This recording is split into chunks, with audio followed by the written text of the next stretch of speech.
Before we dive into this incredible story, if you're enjoying these untold Hollywood secrets, please hit that like button and subscribe for more shocking celebrity revelations. Your support means the world to us. Now let's get into this amazing story. March 15th, 1962, Doris Day was sitting in the opulent office of Harold Weinstock, head of production at Paramount Pictures, when he slid a script across his mahogany desk with a smile that made her skin crawl. "This is your next project, sweetheart," Weinstock said, leaning back in his leather chair. "It's going to make us both very rich." Doris picked up the script. The title read Midnight Confessions. As she flipped through the pages, her face went pale. This wasn't just a departure from her wholesome image, it was a complete destruction of everything she stood for. What Weinstock proposed that day would have shocked America. But what Doris Day did in response would end his career so completely that he never worked in Hollywood again. This is the story of the day America's sweetheart proved that nice doesn't mean weak, and when you try to corrupt something pure, sometimes that pure thing fights back with devastating precision. Now, let me back up here and explain the Hollywood studio system in 1962, because understanding the power dynamics makes Doris's response even more incredible. In 1962, studios owned actors, not literally, but through contracts so ironclad that performers had virtually no say in what movies they made, what roles they played, or how they were marketed to the public. Stars like Doris Day were particularly valuable because they represented something increasingly rare in Hollywood, genuine wholesome appeal that could sell tickets to families across America. Doris was a goldmine for the studios, recalled entertainment journalist Luella Parsons. Her movies made money because parents knew they could take their children to see her without worrying about inappropriate content. But by 1962, Hollywood was changing. European films were pushing boundaries. American audiences were becoming more sophisticated, and some studio executives believed that wholesome stars needed to mature their images to stay relevant. Harold Weinstock was one of those executives. Weinstock had been at Paramount for 15 years, climbing the ladder through a combination of business savvy and ruthless manipulation. He'd made careers and destroyed them with equal efficiency. Harold was the kind of man who saw everything as a commodity, explained former Paramount publicist Janet Leigh. To him, Doris wasn't a person with values and principles. She was a product that needed to be repositioned. The meeting that would change everything had been set up under false pretenses. Doris's agent had told her that Weinstock wanted to discuss expanding her range with more dramatic roles. She'd assumed this meant serious dramas, perhaps a departure from the romantic comedies that had made her famous. She was completely unprepared for what Weinstock actually had in mind. "Actually, let me tell you about the script Weinstock had commissioned, because understanding what he was asking of Doris makes her response even more powerful." Midnight Confessions was written specifically for Doris Day,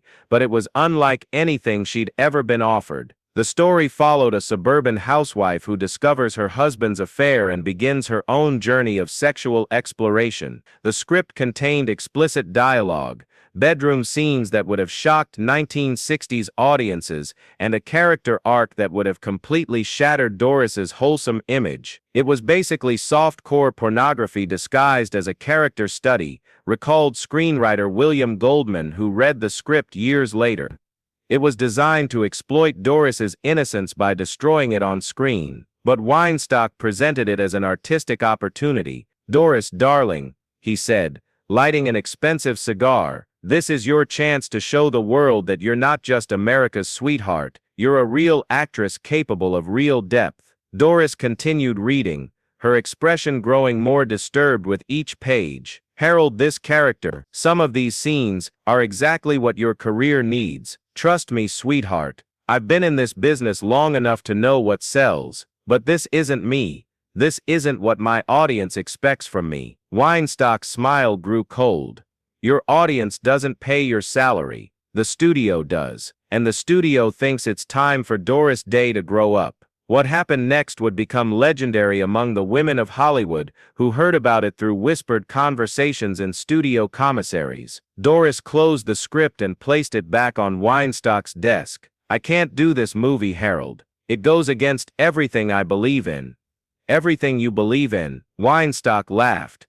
Doris, you're an actress, not a nun. Your job is to play whatever role the studio assigns you. My job is to entertain families, to give them something wholesome and uplifting. This script, she gestured at it with disgust, this would betray every person who's ever supported me. Weinstock's demeanor changed completely. The false charm disappeared, replaced by the cold calculation of a man used to getting his way. Let me explain something to you, sweetheart. You have 3 pictures left on your contract with Paramount. You can make them on our terms, or you can make them as the difficult actress who thought she was bigger than the studio system. The threat was clear: cooperate or be destroyed. But Weinstock had made a critical error. He'd assumed that Doris Day's niceness was the same thing as weakness, and if I refuse, then you'll find it very difficult to work anywhere in this town. Studios talk to each other, Doris. Word gets around about actresses who think they're too good for the roles they're offered. Doris sat quietly for a moment, processing the threat. Then she asked a question that would prove to be Weinstock's undoing. Harold, does your wife know what kind of movies you're making? Weinstock was taken aback. What does my wife have to do with anything? Well, Martha Weinstock is very active in the Beverly Hills Presbyterian Church, isn't she? She chairs the charity committee that organizes family-friendly events for the community. Weinstock's face flushed. My personal life is none of your business, and my personal values are none of yours. But since you're threatening to destroy my career, I thought we should discuss what destruction looks like. Don't forget to comment below and let us know what other inspiring comeback stories you'd like to hear about. What Doris said next would haunt Weinstock for the rest of his very short remaining career in Hollywood. You see, Harold, I've been in this town for 15 years. I know which executives are faithful to their wives and which ones aren't. I know which ones gamble more than they can afford and which ones have drinking problems they hide from the board of directors. Weinstock's cigar had gone out in his hand. What are you saying? I'm saying that if you want to play the game of destroying reputations, you should make sure your own reputation can survive the scrutiny. The office went silent except for the sound of the air conditioning and Weinstock's increasingly heavy breathing. Are you threatening me? I'm explaining reality. You think you can force me to make pornographic movies by threatening my career. I'm telling you that some threats work both ways. Doris opened her purse and pulled out a small notebook, placing it on the desk next to the rejected script. What's that? Insurance. The same kind of insurance you think you have over me. Weinstock reached for the notebook, but Doris pulled it back. Let me tell you what's in here, Harold. Names, dates, locations, the Chasen's restaurant incident with the underage waitress, the gambling debts to Mickey Cohen's associates, the kickback scheme with the costume department vendors. Each revelation hit Weinstock like a physical blow. His face went from red to pale to gray. How could you possibly know about? Because I pay attention, Harold. Because I listen when people think America's sweetheart is too naive to understand what she's hearing. You're bluffing. Am I? Call your bookie and ask him if he's been talking to anyone about your account. Call your wife and ask her if she's received any anonymous letters about your extracurricular activities. Weinstock grabbed his phone, then stopped. If he made those calls, he'd be admitting that Doris's threats were real. What do you want? I want to be released from my Paramount contract, immediately, with full compensation for the remaining pictures. That's impossible. The board would never. The board would be very interested to learn that their head of production has been using studio funds to cover his gambling debts. You can't prove that. I can prove all of it, Harold. The question is whether I need to. Doris stood up, smoothing her skirt with the same calm dignity she displayed in her movies. You have until tomorrow morning to draw up the release papers. If they're not on my agent's desk by 10 a.m., I'll be having lunch with Hedda Hopper and Luella Parsons, and we'll be discussing the fascinating business practices of Harold Weinstock. Weinstock knew he was beaten. Hedda Hopper and Luella Parsons were the 2 most powerful gossip columnists in Hollywood. If they decided to destroy someone, that person stayed destroyed. You're making a mistake, Doris. You'll never work for a major studio again. Maybe, but you definitely won't. With that, Doris Day walked out of Harold Weinstock's office, leaving behind the script that would have destroyed her image and taking with her the power to destroy his career. The next morning, the contract release papers were delivered to her agent's office as requested, but Doris wasn't finished with Harold Weinstock. Actually, let me tell you what happened next, because this is where Doris showed that she understood power better than most executives in Hollywood. Rather than simply disappear quietly, Doris decided to make sure that Weinstock could never threaten another actress the way he'd threatened her. She didn't go to Hedda Hopper or Luella Parsons. Instead, she went to someone even more powerful, Mary Pickford. Mary Pickford had been Hollywood's first major female star, and was now one of the most influential women in the industry. She sat on the boards of several studios, and had the ear of every major executive in town. "Mary," Doris said during a private lunch at the Beverly Hills Hotel, "we have a problem with Harold Weinstock." Pickford listened as Doris explained what had happened, what Weinstock had demanded, and what she'd discovered about his business practices. "That son of a bitch," Pickford said, her famous sweetness replaced by steel. "How many other girls has he tried this with?" It turned out quite a few. Within a week, Pickford had quietly contacted 3 other actresses who'd had similar experiences with Weinstock. All had been too afraid to speak up, fearing for their careers. Now they had protection. Pickford arranged a meeting with the Paramount Board of Directors. She didn't present it as a complaint from troubled actresses. She presented it as a business problem. "Harold Weinstock is a liability," she told the board. "His gambling debts make him vulnerable to blackmail from organized crime. His inappropriate behavior toward female talent creates legal exposure for the studio. His kickback schemes are potentially criminal. And most importantly, he's trying to destroy the wholesome image of your most profitable star to satisfy his own perverted vision of entertainment." The board voted unanimously to terminate Weinstock's employment. But the destruction didn't stop there. Word spread through Hollywood's tightly connected executive community.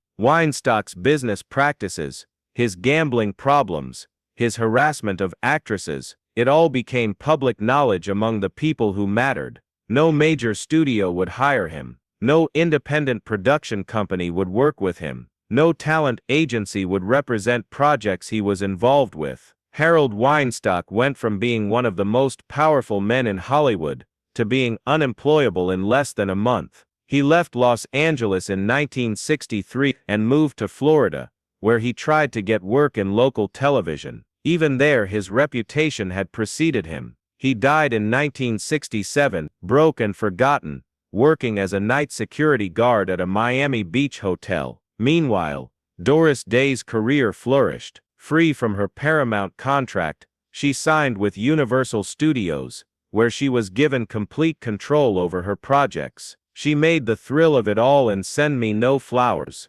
2 of her biggest hits. More importantly, she had sent a message to every other studio executive in Hollywood. Doris Day was not to be trifled with. After what happened with Weinstock, nobody ever tried to force inappropriate material on Doris again, recalled her longtime agent Martin Melcher. Word got around that America's sweetheart had very sharp teeth when cornered. The story of Doris's confrontation with Weinstock became legendary among Hollywood women, though it was never publicly discussed during her lifetime. Doris showed us that you didn't have to choose between being ladylike and being strong, explained actress Janet Leigh years later. She proved that sometimes the most devastating weapon is simply being prepared. In 1999, 37 years after the incident, a reporter asked Doris about the rumors of her clash with Weinstock. Her response was vintage Doris Day, sweet on the surface, steel underneath. "Harold Weinstock learned something that a lot of men in Hollywood needed to learn," she said with a smile. "Just because a woman is nice doesn't mean she's weak, and just because she smiles doesn't mean she won't fight back when necessary." The day a studio boss tried to force Doris Day into adult films became the day Hollywood learned that America's sweetheart was also America's most dangerous woman when you threatened her values. Weinstock thought he could exploit Doris's wholesomeness. Instead, he discovered that her wholesomeness was protected by intelligence, preparation, and an absolute refusal to compromise her principles. Some people are nice because they're naive.